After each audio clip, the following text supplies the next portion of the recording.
Hey Enneagram friends, I'm Abby, an IEA accredited Enneagram coach and certified somatic experiencing practitioner. In today's episode, I share the coaching space with an Enneagram 3 that desires some reprieve from the burden of expectations that his Type 3 structure is creating for him. We explore the hustle and the desire to accomplish that's so intrinsic in the Type 3 structure and how we can balance out some of the anxiety and shame around those expectations by slowing down and having some space to check in with yourself. In our conversation, there's also a gentle invitation to be kind to himself when he notices the Type 3 structure emerging, which is really a good reminder for all of us as we become more aware of our blind spots. The Enneagram 3 in this coaching space is a friend and a former coworker, so it was really a gift to get to share the coaching space with him. Okay, friends, I hope you'll listen in with curiosity and compassion and see what resonates in your experience. Oh my goodness, I love it. Yeah. Oh man. Well, as we come into this coaching space and kind of transition into that, Sure. I'm curious what you have thought of, what you have on your mind, what you want to focus our time on as we kind of come into this coaching space together. Honestly, one, just honored that you thought of me because as a 3, it's always a journey, and I mean for everyone it is, but definitely really looking to just, I think, continually process and think about what does it look like to live in a healthy way, and also still feeling I don't know what the right word is, like still feeling worthy, I think is probably the journey. And honestly, it's such a beautiful thing that I'm talking to you in this space versus where I was a year ago, work-wise, because so much of that has been in this state of healing right now, and been healing and been kind of working through how much of it is a employer's impact versus it's in me just taking that and projecting it onto myself and saying that, oh no, I'm going to use my employer as the excuse for why I'm pushing and pushing and pushing. And so it's really honestly timely because I've just been thinking more and more about what does it mean to balance and to calibrate and to push for the right reasons, but not push to the level that's just constant unhealthiness. I don't know, that's very all over the place, but Yeah. I'm curious as you kind of talk through some of this, it sounds like almost a reflection, of where I was a year ago, now having been in this job for a while and it being a really balanced and healthy, I'm sure it has its ups and downs, but sure. being a good space.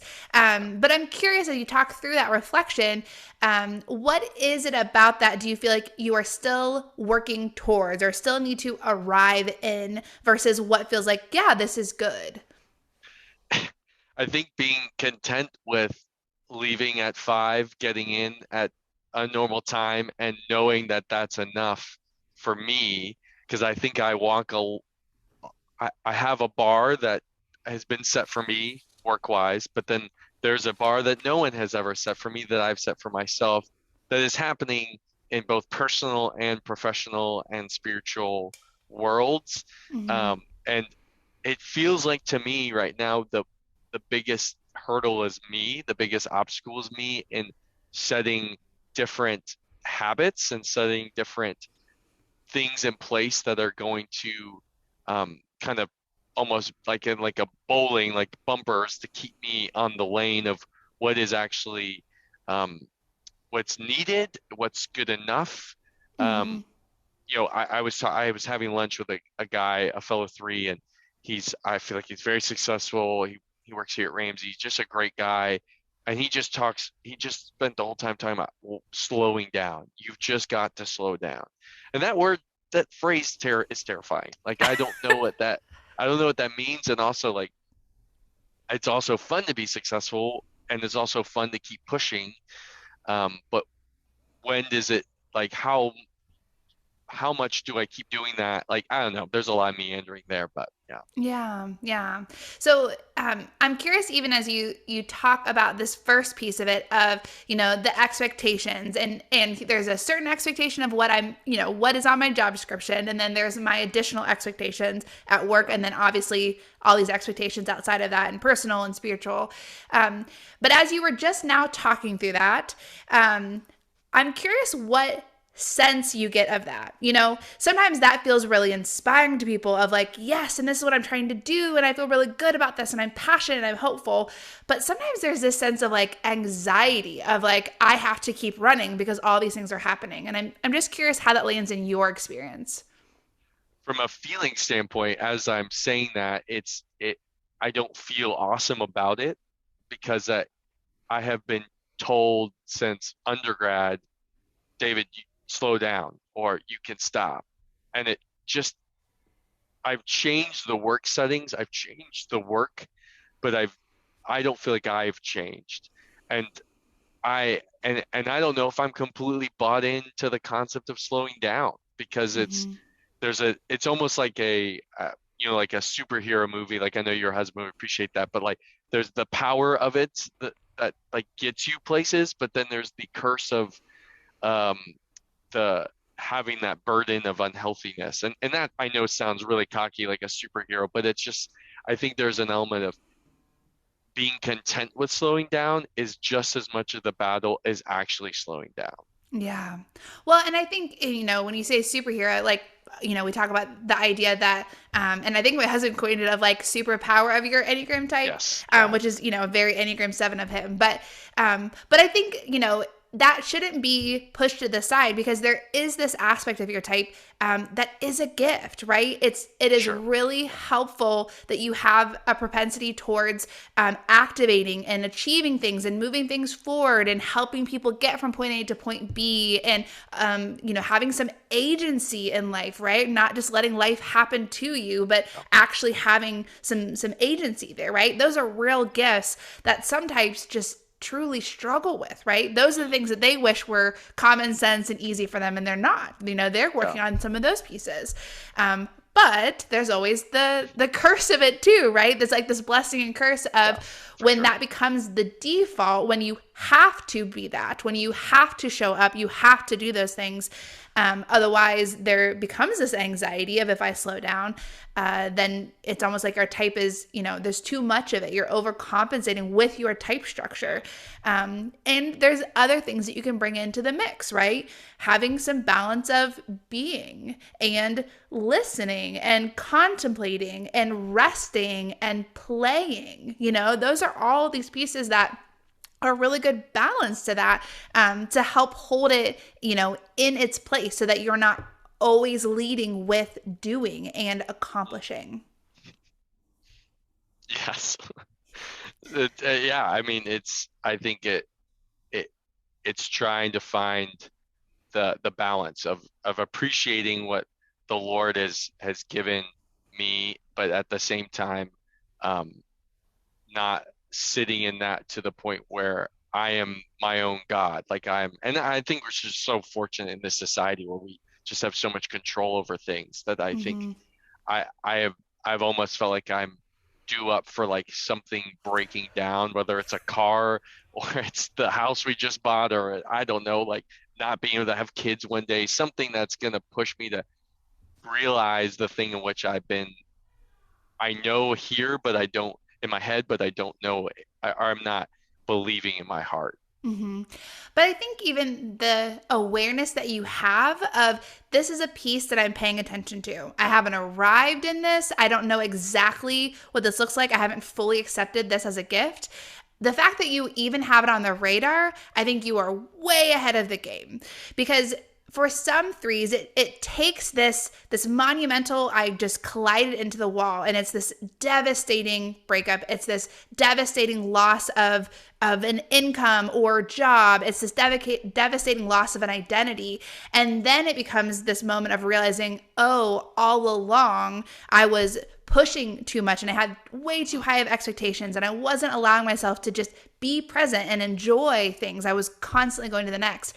And so even if you haven't fully arrived in it, I think the fact that you have it on your radar and you're curious about it, you're trying to pay attention to, what would it actually look like to incorporate rest and slowness and be cognizant of the expectations I have and be curious about, is that a realistic expectation? Why do I have this expectation? Yeah. And a lot of that journey began when, when you and I were working together um, and then shifting to working at this, other institution and moving up on the chain, if you will. And the whole time, the the thought was just keep moving up. Just this is the next step in the process, um, and and and believing that that was what was defining success, and that was what you were supposed to do, and then realizing that um, I I did not have the complete power to set those boundaries. I did not have the complete power to walk away.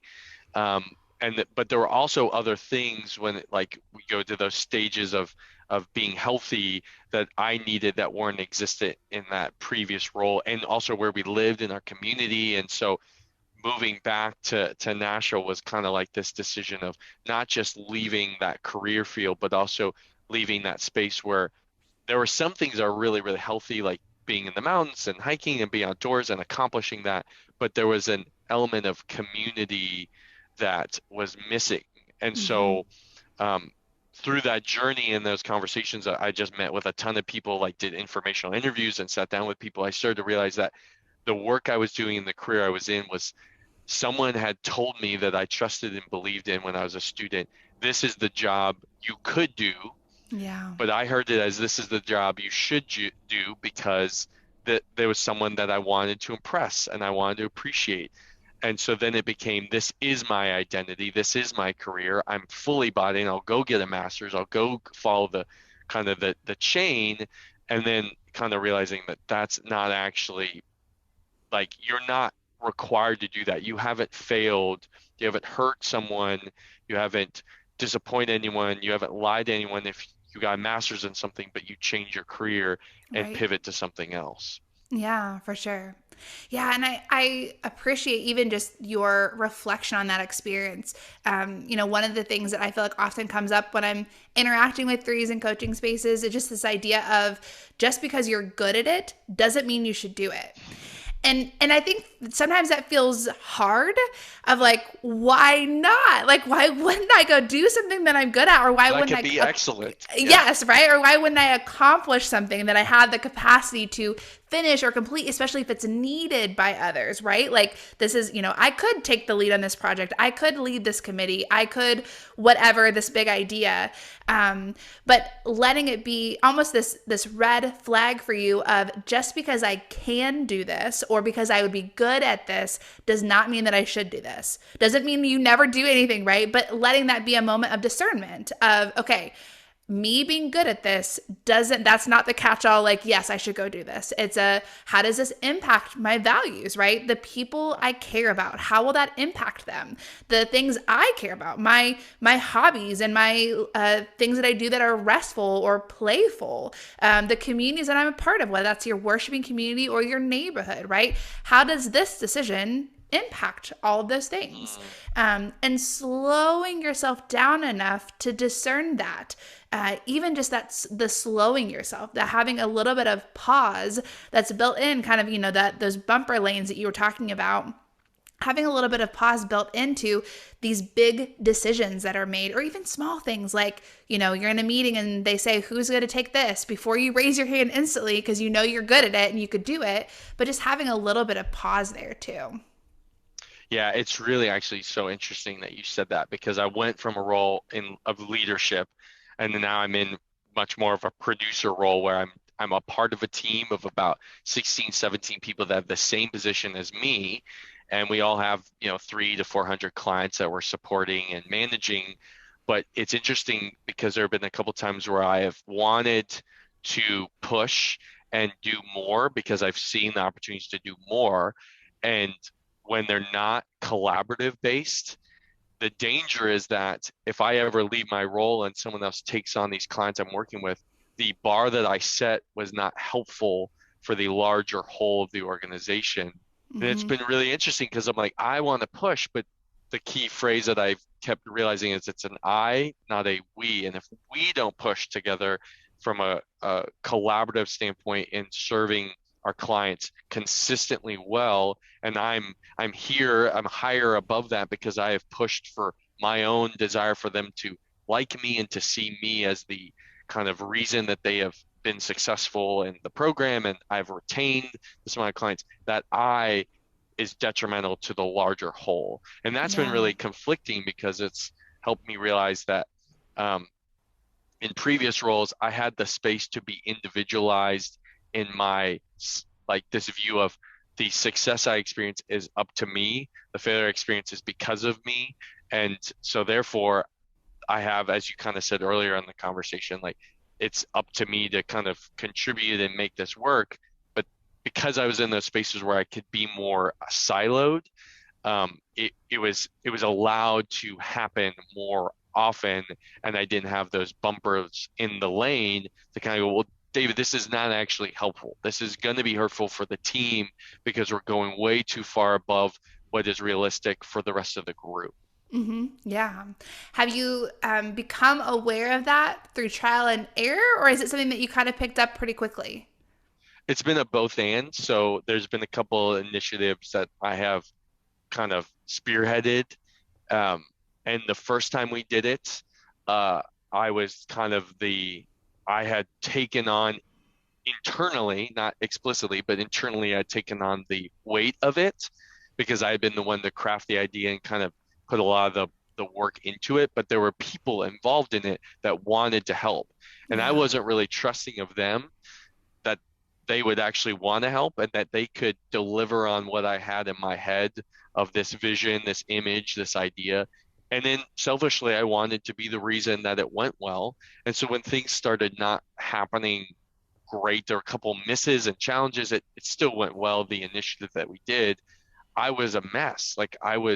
It led to my leader, and we do one-on-ones here, and we sat down and just kind of walked through like I was just not because I'd put so much pressure internally on myself and then that manifested in unhealthy boundaries of working extra and putting in a ton of work. Yeah. There was more of I need this to go well for both my sanity, but also for my image. And then when things weren't going well, it was all came crashing down internally on me. Once again, Mm-hmm. using intense words, it went well, but it did not feel that way. And so then when we jumped into the next time we did the initiative, there was a much more of a pushing to be more collaborative, and it didn't sever the relationships with the people I had done the first initiative with when we did it the second time. Yeah, for sure. Yeah, I mean, I think, for all three numbers in the assertive stances, three, sevens, and eights, I mean, you just can get going a mile a minute with a lot of self assurance and independence and sometimes favor autonomy. And it can just feel like whiplash to everyone else, or they can just feel like they got left in the dust, of like, I didn't know we made these seven decisions. Thank you for informing us, like, where was I when this happened? Or what is my job? I feel like I'm just getting drug along in the ship. But it's helpful though in those moments to realize, even if it's learning from the last time it didn't go well, of taking time to slow down, slowing down enough to check in with people, to see how they're suited for things, to get their feedback, to get their critiques of things, to get their questions about what we're missing, right? I mean, there's 9 different ways to look at a project outside of, subtypes and all that, right? But even just realizing there's so many different gifts and intricacies that people bring into collaborative spaces. And so slowing down enough to let those be a part of it too. And that's, I think, the bringing the fear in from the previous role because I managed 7 people and I walked away from that feeling like I had hurt them. I had Mm. kind of like left a pile of bodies behind me in my pursuit of, you know, trying to make something successful that was not set up to be successful. Uh, excuse me. I had then uh, come into this position feeling a lot of doubt and still feeling a lot of doubt. Like when my leader talks about me one day being a leader, that's like incredibly terrifying because up until my most recent role, I had been told, you're a leader, you can do it. But then when you kind of start thinking about what does it mean to lead and care for others, and then having that performer achiever mentality, what happened at my last role was I was seeing the people that I was leading as a means to an end. And Mm, then it went from I was seeing to I needed them to contribute to help me achieve this larger goal of we got to get to this point by this month and get to this point because this will then lead to my wife and I not living on campus anymore and getting this budget and moving to this direction. And all these things were kind of hinging on people that were put into my care to help support and care for, but I was only viewing them as a means to an end. And so walking out of that has been really terrifying to think, how can I view the people I work with as not that, as protecting the integrity of who they are as people and as humans, but also as employees of, yes, they have jobs, yes, they're producers, yes, they're contributors, but they're not so much so that they're only viewed as that. And yeah. their worth to you as a three is based upon what they bring or don't bring. You're listening to Enneagram Coaching with Abby Rodriguez, and this coaching session will resume in just a few moments. Are you interested in coaching but need a more cost-effective option to participate? I hope you'll join the next group coaching cohort that begins at the end of January.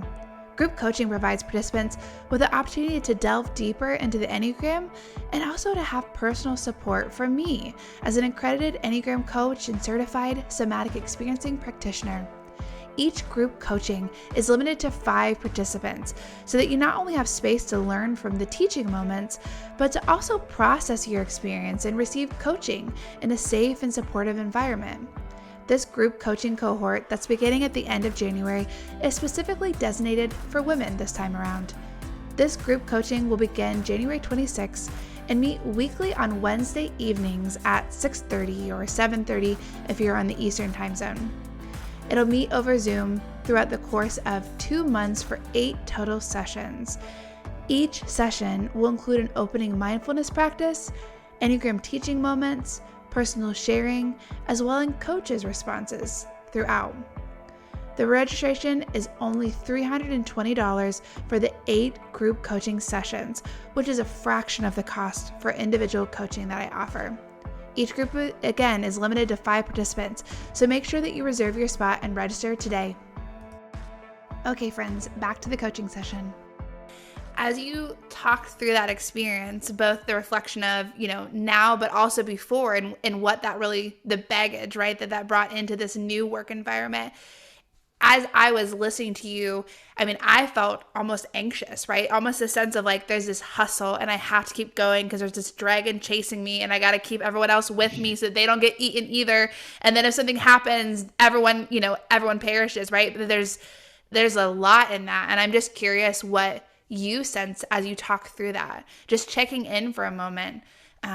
What's there for you? It's why I'm going to go to counseling this year. But I've been avoiding I'm going to answer your question, but I've been avoiding this feeling, this baggage for a year. And I need to forgive myself, I think is the big thing. That's the emotion really, when you get to the deep of it, is I failed. That's what I have walked away from that experience, because I walked into it. It's my alma mater. I'm working at the place that developed me and shaped me. And I had a plan, an image of what success looked like. And then when it didn't happen, and not all because of me, there were a number of reasons why it didn't come together, I walked away just basically battle wounded and wounding others in the wake of it. And so that has translated into kind of unhealthy 3 terms of I failed. Even though there are things that were not failures, there are things that worked. I have put that experience in a box of failure. And so when I came here and I was interviewing for the job I have now, was like trying to prove to people that I could do it. And it was also trying to prove to myself that I could do it, because of I'm pivoting a career that I put so much identity in. And so, I think it's good that you're kind of pausing, because it's important to acknowledge that there's weight there, there's heaviness, because I view those 7 people as I hurt them. Yeah. Um, and I hurt them for a just cause that was then manipulated into a dangerous game. Hmm. Hmm. You said there's a weight there, there's a heaviness. I'm curious if you can physically feel that in your sense. You know, we talk about in like somatic experiencing that our emotions show up physically, right? When we're nervous, there's knots in our stomach, or sometimes we like have this jittery feeling if we're excited. But the same thing happens with heaviness, right? Sometimes we can just feel that it's a heaviness on our chest, or it feels like a weight on our shoulder. And so if you take a moment just to take a deep breath and just sense into your physical felt sense, can you feel that heaviness show up there? Yes and no. I think it's because it's been a little bit of time since I've really dove this deep into it. Yeah. And being here, it's not as heavy. Um, but Kylie and we were back in Asheville a couple months ago, and the whole time I was there, it was present. Like the Yeah. heaviness was present because we were back in a place I have so many emotions and so many good memories from, but also a guilt. And I don't know, I don't even think I've told her this, but I think probably a hidden reason why I didn't really want to see anyone from work and reconnect was just kind of shame, Hmm. honestly. And physically it manifested itself while I was there, of like I started losing my hair. Like I think Yeah. there's my dad's lost his hair. I think there's a radical component to that, but like I could see it physically impacting my body. Yeah. And being here, I've definitely, now that I'm out of that space and I have a more like, going from a residence life space to a more 9 to 5 space, and even living in a normal environment, those things have all contributed to a different health component. But I think like the shame of that time is definitely something that needs to be addressed. And that's why it's on the docket. I need to go to counseling. Yeah. I want to go to counseling because I want to work through that, because I don't think I can move forward with helping and caring for others, and whether it's leading in a work setting or not a vocational setting, I don't think I can move forward with that without addressing this. Yeah. Yeah. When you say that shame, what does that feel like? It's okay if you don't have language for it, but can you feel it in your felt sense, that emotion as it comes up? Sometimes people just, Yeah. the description is like, it just feels bad, or I feel like I can't feel comfortable in my skin, or sometimes there's a temperature change to it. But just taking a moment, even just taking a moment to breathe in through your nose and out through your mouth, just to calm your system down, to slow down enough to just be with that emotion, not cognitively thinking about it and analyzing it and how to fix or do something about it, but just allowing it to be there for a moment, because shame is a normal emotion. I'm curious what you sense, if anything. Yeah, I mean, I think the to use kind of more of the three language, I wake up and I'm trying to exude confidence, right? I'm trying to approach this like I'm rarely embarrassed. I'm rarely caught off guard because I've got that plan. Um, and I think really when you boil down shame, um, the two biggest things, and this I think even relates back to my childhood and my relationship with my parents, of kind of the three words really actually I probably would say is disappointment, guilt, and embarrassment. Hmm. Because it's as a three, and I think this is where when I'm in a healthier state, I can handle those three emotions and not, they won't wreck me. They won't, Yeah. the boat won't tip. It will there will be waves and there'll be struggles, but it won't completely ruin me. And when I think about that time and those words, and then as it relates to leading others, it it feels like jumping into that space is I would be disappointing people. Mm. And I would be embarrassing myself because that is such a key factor of like presenting, like every day I'm thinking through that lens of what do I want to present, right? Like, I Mm-hmm. mean, even like yesterday, I lost a bet with a coworker jokingly, and last night I had to shave my beard, and now I have this ridiculous mustache. And so today I wake up, I know your listeners can't see it, it's good for them, but like I woke up today with a completely different game plan of how I was going to present myself. And so when you like magnify that or make that, draw that out over a period of time of failure, embarrassment, disappointment, and you keep working that cycle, it has led to like what I experienced today, which is habits that are not healthy. Now my Mm-hmm. habits are unhealthy, but they're in a healthy space. And so it's kind of now it's like trying to figure out how much longer should I keep living in this space before it hurts me here and I hurt others here. And that's I think, fear that comes into play of hurting people, which is, a lot of my motivations and, approaches to things are easily motivated by fear. And when I'm less healthy, that fear is a larger mechanism that's wielding decisions and impacting things. Yeah, yeah, for sure. Well, even I mean, just giving some three language to it, right? That fear of incompetence or of not being worthy or worthwhile. Yours is very tied to people, right? For some people, it's not. For some threes, it's not as much. But for you, it's this fear of that, and it's tied to hurting people along the way. So, yeah, that's helpful to have some Yeah, language for it too. yeah. So you've named a need that you have in this next season, which is counseling, right? Having some space to, as you've identified this piece in your life, to unpack it and to sort through it and to seek healing in that. What else might you, as in this conversation, as we kind of transition out of it into back into your everyday life, right?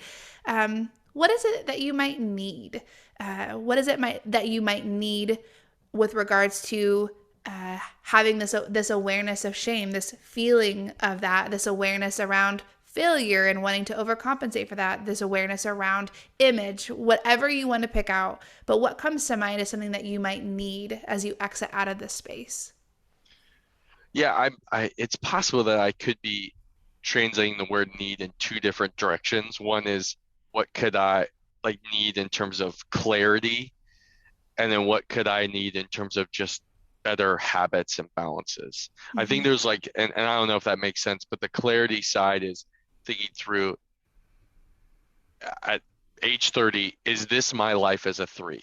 Mm-hmm. Because at this point I've worked for almost 8 or 9 years in the working world, and some things have changed, some things have transitioned, some things have just been like, well, that's not as important anymore. What's important is my relationship with God, with my wife, and some of those things have become more clear as you just get older. But the thing that continues to be the same is my work ethic and my drive is not dropped off, and the motivations have been pretty similar, which is provide for my family, achieve and obtain. And so it's like I think the need there is like, is this my life moving forward as a three?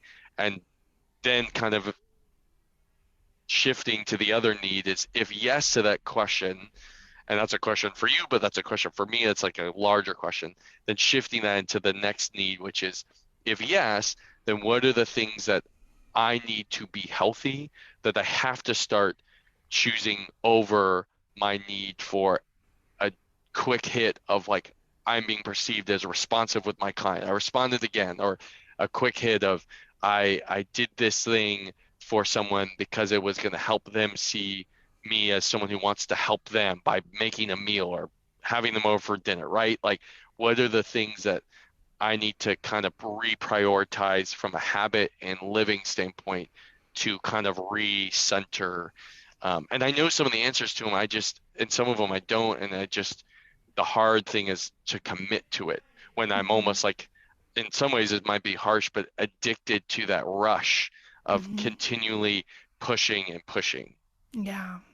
Well, and I think, I mean, again, the language that you're using is really helpful of like a hit of this or addicted to that rush, because there's 9 different versions of that. For each of the 9 types, they may not use as strong as language, but it's still there. And it's these ways that we've managed to get our needs met, and then we become addicted to overcompensating that way. And, the first piece of needing clarity around, there's probably lots of tangents that come off of that question that you might have different answers to. But in general, that core piece of it is kind of around like, am I always going to be a 3? And the answer is yes, right? And again, there's going to be pieces of that of like, maybe I won't always care about this part. Maybe this part will fade a little bit. Maybe this will adjust. But at the end of the day, this will always be a core motivator for you. And that is not bad, because there's an incredible gifts that come with that type when it is in balance, when it is not the driving factor that is overcompensating, and you use the other pieces to come in with it, right? It's not just this doing intelligence. There's also this element of emotional intelligence and being, right? It can't just be doing all the time. It's using it appropriately and balance. And as you make peace with your 3-ness, sometimes, as we begin to uncover these aspects of our types, we feel embarrassed, we feel frustrated, we feel shame about our type, and there's probably 9 different versions of that too. But the reality is there's a tremendous gifts in that too. And so learning to see the goodness of it, because we're pursuing it in balance. We're pursuing it in the most whole version of it. And being kind to ourselves in these moments when we see that we were just trying to get the compliment, or we were just trying to get the accolade, or just whatever, rather than heaping shame on ourselves for noticing our 3-ness, instead being kind of like, yep, there it showed up. There's my 3-ness. It happened, and I'm going to move on, right? Because when we heap shame on it, then we just reinforce our type structure, and it almost calcifies it. And then it just keeps going and doing, trying to improve and be better so that it can outrun the shame. And it can't. It doesn't work that way. You can't use your type to fix your type. Instead, offering kindness in that. And the more that you can offer yourself some kindness as you notice these 3 moments, the more clarity I think that you'll begin to have around what you actually value, because you will stop spending so much energy trying to fix your 3 attributes, and instead making peace with, yeah, that was unhelpful. I noticed it. It ran a little bit farther than I wanted it to. I gave it a little bit more, time and energy than I should have, and that's okay. I'm going to be kind to myself. I noticed it. What would I maybe try to do next time? Not critically trying to what would I do next time, but of like, okay, I'll, this time I'm not going to spend that much time on it. I am going to leave at 5. I am going to put this on my schedule. I'm not going to let this interfere, right? But being kind, it's tremendous how much of our type structure we can begin to loosen through awareness and kindness, this compassion, this self-compassion, when we notice these things. And when we stop spending so much energy trying to fix our 3 attributes, we can begin to have some more clarity around our values. Because the reality is you already know those values. You're just hustling so much that they get jumbled and they get confused because they're kind of all, in the back of the trailer jumbling around as you're blazing your trail ahead. But when you slow down enough to rest, to pause, to consider, they come into more alignment. It becomes more obvious what you actually care about and what's an expectation, or what you think, someone in as a successful person in your society should do. You have more space for clarity when there's that slowness. So that's a lot of me talking. How does that land in your experience as I talk through that? Well, it was really interesting. I was writing down, you used make peace with your 3-ness, be kind to yourself, forgiving yourself. I wrote down forgiving yourself for leaving at 5, which I thought was, it made me wonder, from your perspective, when I was talking about my previous experience and reflecting, did it seem like it was coming through the filter of trying to almost amend my 3-ness or apologize for my 3-ness? Well, my experience of it was that there was a lot of anxiety around your 3-ness. Okay. So Yeah, you have your own language for it, right? But sure. my felt sense, because I experienced you as you were experiencing me, right? My Yeah. felt sense was there's a lot of nervousness of, man, there's a lot of hustle. It felt like just the mouse running on the wheel, and it feeling like I have to keep going, otherwise something will catch me. But I'm going nowhere because I'm a mouse on a wheel, right? And so that was my experience. I don't know how that sounds as I share back my Oh yeah. experience. Well, I think it kind of goes back to the superhero or the super whatever, the gift and the curse of there. The three got me here, but also the three is what has burned bridges and hurt people. Mm-hmm. And it was really interesting because as I was listening to you describe it, it was all, I loved it.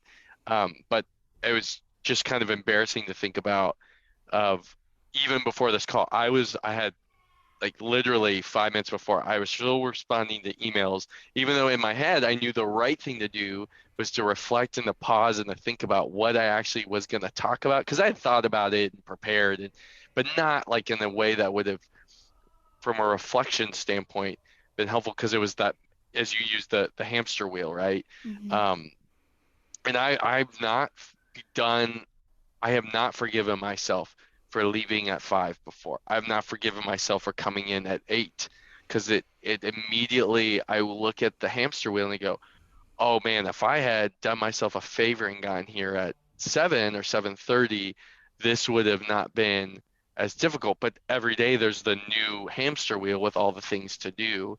Yeah. And so I think, yeah, I think you're to be kind to myself and to make peace with myself is a deeply rooted, that statement is so rooted in my childhood and my upbringing. Like Mm-hmm. that was so key, because I'm not kind to myself because the expectation at home was that was not how we lived life.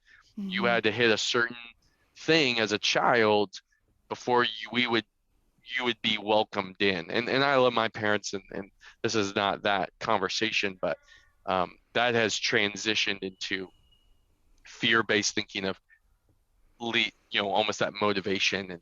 And so yeah, I being kind to myself is a daunting Mm-hmm. statement that you made.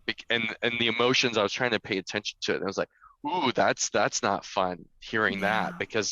because then that means that I have to let go, and that's scary. Yeah. Yeah. It is scary. And the task can start with small things. It doesn't have to be you arrive tomorrow and you're magically compassionate to yourself, right? It can be really small things, like every day when I leave, I will, in my mind, recite the phrase of, I forgive myself for leaving at 5. And it's okay, right? Having these mantras, and it doesn't, you could write yourself a post it note or you can just say it in your head.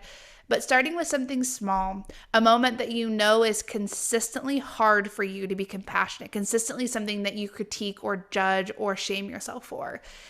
Starting with those small things, and then you add on something else, and then you add on something else.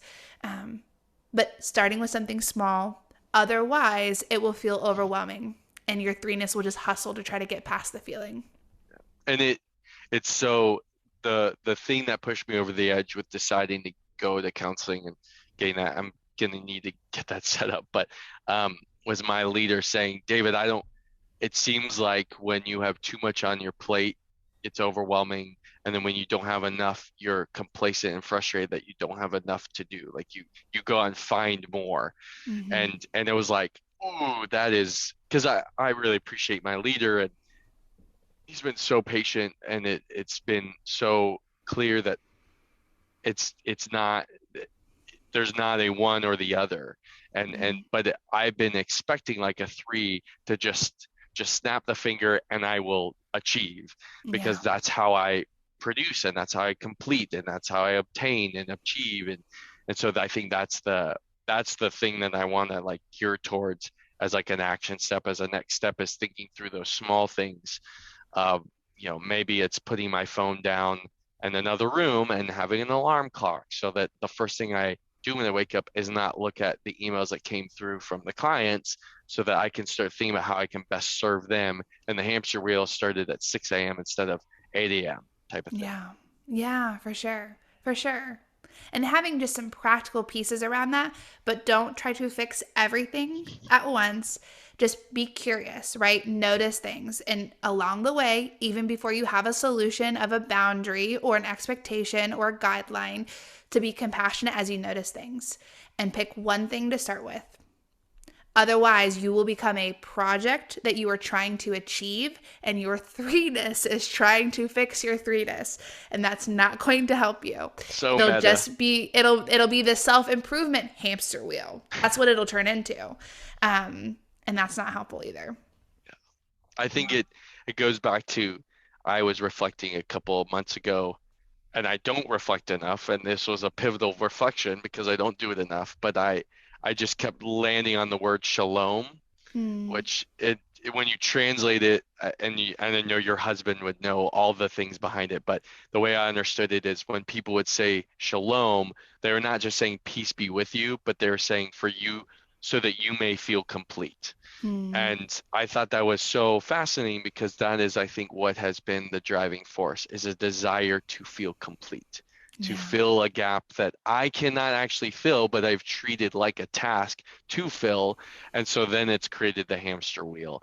And I think it's really, I just love what you shared of thinking about the element of this cannot be a task like any other task. And I think that's the clarity I needed as I think about kind of the next step in this process. Yeah. I love that. I just feel a lot of spaciousness, like a lot of like peace, I think, but just this goodness and this wholeness as I hear you share that. So thank you for that gift. Yeah. Well, you've been giving me gifts the whole time, so I'm very. I'm not hungry for dinner right now. This is great. So. Yeah. Well, it's so good to be in this space with you. It's never enough time. Like, it just, even if, even an hour, what I do with my like regular coaching clients is still not enough time, but these, especially being shorter, they're never enough time.